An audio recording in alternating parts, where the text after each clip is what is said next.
The problem with a theragun or hypervolt, hyperice, and these other massage tools is you don't know how to strategically make muscles pop up on the surface of your skin and use the gun on the very specific areas that are going to create the greatest opportunity for relief.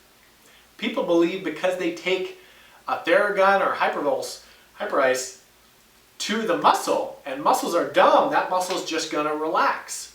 Well, your body is not just about relaxing. You need your muscles to move your joints. You need your muscles to be strong, not just relaxed. So if you're having chronic tension and you need to chronically loosen it with whatever these massage guns are that you have, I'm going to venture to say that you actually need a more thorough assessment. Because if the muscles are dumb and that muscle is not turning off, so to speak, because you're using a massage gun, chances are you might actually need to turn on the opposite muscle.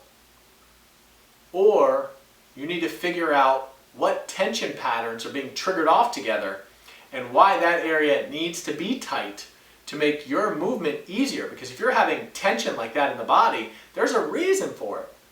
Otherwise, your body just wants to hang out. It's not going to hold on to chronic tension in your shoulder unless in some way there's value.